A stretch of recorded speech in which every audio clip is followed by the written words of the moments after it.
आज आपण पोटभरीचा नाश्ता म्हणजे झणझणीत ही मिसळ कशी बनवायची ते मी तुम्हाला दाखवणार आहे. तर ही व्हिडिओ तुम्ही शेवटपर्यंत पहा. ही झणझणीत मिसळ कोल्हापूर स्टाईल आपण कशी बनवायची ती पाहूया. तर त्यासाठी मी कांदा बारीक चिरून घेतलेला आहे, मोठा कांदा बारीक चिरून घेतला आहे आणि राई जिरं फोडणीला घालून घेतलं आहे, कढीपत्ता घातला आहे आणि त्याच्यामध्येच आपल्याला आलं लसूण पेस्ट 1 टेबलस्पून घालून घ्यायचं आहे आणि चांगली परतून घ्यायची आहे. व्यवस्थित कांदा मऊ होईपर्यंत आपल्याला हे सर्व साहित्य परतून घ्यायचं आहे.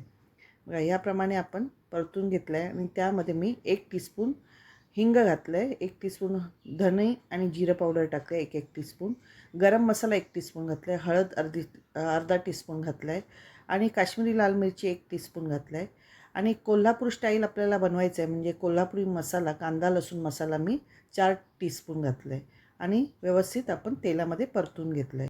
मटकी भिजत घालून मी त्याची मोड काढून घेतलेले आहेत आणि ही मोडवाली मटकी मी त्यात परतून घेत आहे.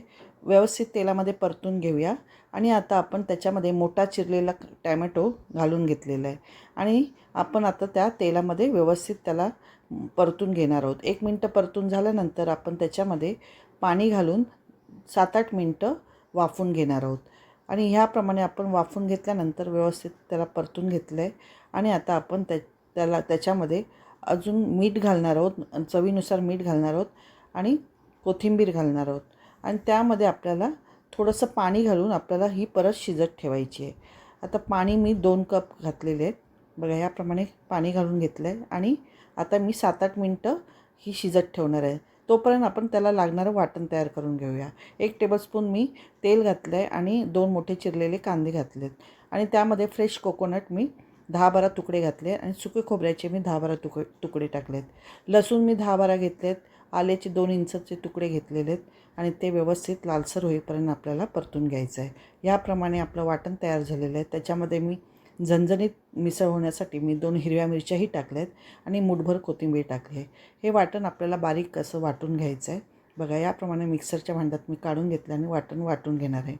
आता ही ते 7-8 मिनटं वाफवून घेतल्यानंतर मटकी त्यामध्ये मी वाटण ते घालून घेत आहे आणि आपल्याला ग्रेव्ही जेवढी पातळ करायची आहे तेवढं आपण पाणी घालून घ्यायचं आहे. याप्रमाणे वाटण आणि पाणी घालून घेतलेलं आहे आणि आता आपल्याला ही झणझणीत मिसळ 10 मिनटं उकळी येऊन द्यायची आहे आणि कोथिंबीर त्यावरती घालून मी अशी ही झणझणीत मिसळ तयार केलेली आहे. बघा अशी तुमची मिसळ ही तयार होईल आणि आता आपण पावाबरोबर आणि फरसाण बारीक चिरलेला कांदा लिंबू घेतलेला आहे आणि त्याच्याबरोबर ही एन्जॉय करणार आहोत. ही मिसळ अशी पावाबरोबर आपण खाऊन घेणार आहोत.